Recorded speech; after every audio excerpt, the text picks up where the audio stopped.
और इस सनसनीखेज वारदात के बाद एक नहीं कई सवाल खड़े हो रहे हैं। पहला सवाल तो यह है कि सत्ता बदली, अब यह साजिश किसने की है? सवाल यह भी कि जब पहले से खतरा था, बताया गया था, तो सुरक्षा क्यों नहीं मिली? सुरक्षा कहां थी? सवाल यह भी कि क्या पाकिस्तान से इसके तार जुड़े हो सकते हैं? इस विषय में भी पुलिस को जांच करनी पड़ेगी। सवाल यह भी कि राजस्थान में माहौल कौन बिगाड़ना चाहता है?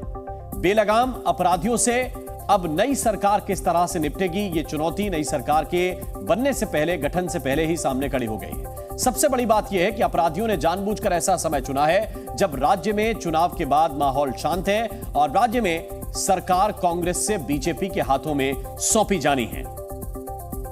और दिनेश तिवारी इस वक्त हमारे साथ जुड़े हुए हैं ज्यादा जानकारी के साथ, उनकी तरफ चल रहे हैं। दिनेश, इस विषय को लेकर परिवार के सदस्य जो संगठन के उनके करीबी हैं, क्या कुछ आशंका जता रहे हैं?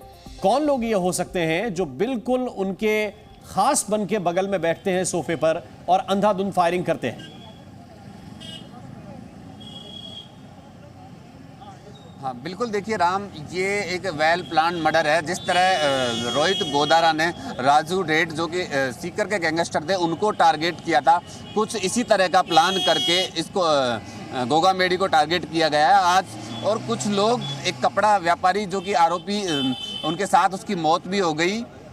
इसी गोलीबारी में जो कपड़ा व्यापारी नवीन शेखावत था उसकी मौत हो गई। उसके जरिए ये जो राष्ट्रीय अध्यक्ष है करणी सेना के गोगा मेडी उसके पास पहुंचे हैं। इस तरह की आशंका है कि जो दोनों आरोपी है जिन्होंने गोलीबारी करके गोगा मेडी की हत्या की है, उन्होंने जो कपड़ा व्यापारी नवीन शेखावत है उसके जरिए गोगा मेडी को अप्रोच किया है। और उस गोलीबारी में गोगा मेडी के साथ जो आरोपी है, तीसरा आरोपी है नवीन शेखावत, उसकी भी हत्या हो गई। मैं फिलहाल एसएमएस हॉस्पिटल में, लेकिन एक चीज ये समझनी पड़ेगी इसमें दिनेश, क्या टूल की तरह नवीन शेखावत को इस्तेमाल किया गया? क्योंकि तस्वीर में ये दिख रहा है कि शेखावत के ऊपर भी अंधाधुंध फायरिंग की जा रही है। एक टूल की तरह इस्तेमाल किया गया या फिर गलती से गोली लगी है?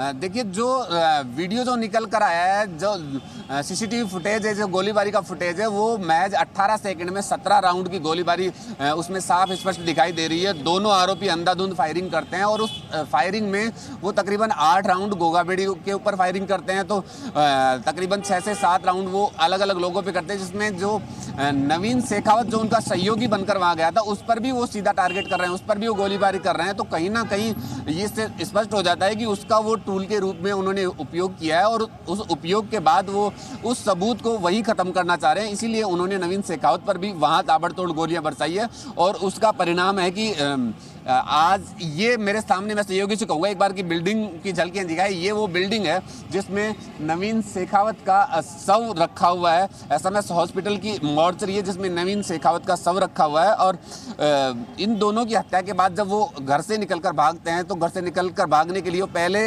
एक कार चालक को पिस्टल दिखाकर रोकने का प्रयास करते हैं, लेकिन जब कार चालक वहाँ से फरार हो जाते हैं, नहीं रोकते गाड़ी, तब स्कूटी चालक पर वो फायरिंग करते हैं और स्कूटी चालक को रोकते हैं। गोली मारने के बाद स्कूटी चालक वहीं गिर जाता है। वो स्कूटी लेके वहाँ से फरार होते हैं और वो स्कूटी के जरिए भागने के बाद स्कूटी चालक को पुलिस ने एसएमएस हॉस्पिटल के ट्रॉमा सेंटर में भर्ती करवाया, जहां ट्रॉमा सेंटर में उसका इलाज चल रहा है। मैं आपके पास वापस लौट कर आता हूं। अंकुर त्यागी भी इस वक्त हमारे साथ बने हुए, सीधे उनकी तरफ चलते हैं। अंकुर, इसके पीछे क्या क्या कनेक्शन अब तक निकलकर सामने आए हैं?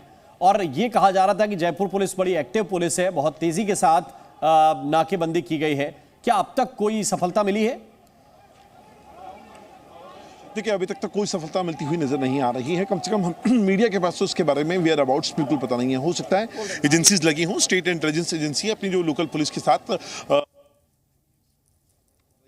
यकीनन कर रही होगी, क्योंकि इस वक्त इसमें बहुत ज़्यादा स्टेट की पूरी रिस्पेक्ट, यहाँ पर जो पुलिस की रिस्पेक्ट जो होती है वो यहाँ पर दांव पे लगी हुई है। दिन दहाड़े ये कांड हुआ है और जिस लोकेलिटी में हुआ है, ये बेहद अपने आप में आलिशान, इसको अगर मैं शब्द इस्तेमाल करूँ तो वो अतिशयोक्ति नहीं होगी, कॉलोनी है और अच्छे खासे परिवार वहाँ रहते हैं। और उस कॉलोनी में इस तरह की वारदात का अंजाम देकर अभी तक ना पकड़ा जाना, ये अपने आप में पुलिस की और प्रशासन की जो साख है उसके ऊपर दाव लगा रहा है। इसीलिए यकीनन तौर पर स्टेट इंटेलिजेंस की जो टीम होगी, वो जो लोकल पुलिस है उनके साथ मिलकर यहाँ पर इस वक्त कोई ना कोई ऑपरेशन कर रहे होंगे, ऐसा मुझे लगता है। आपने वजह के बारे में पूछा था, वजह कई सारी निकल कर आ रही हैं। अगर एक जो स्टेटमेंट है जो हमारे पास है और जो हम लगातार चला रहे हैं गोगामड़ी का, जिसमें वो पाकिस्तान का कनेक्शन निकालने की बात कर रहे हैं, जो धमकी उनको मिल रही है आगे बात करेंगे। आपसे भी, दिनेश से भी हम जानकारी लेंगे। आप दोनों हमारे साथ बने रहिए। Zee News.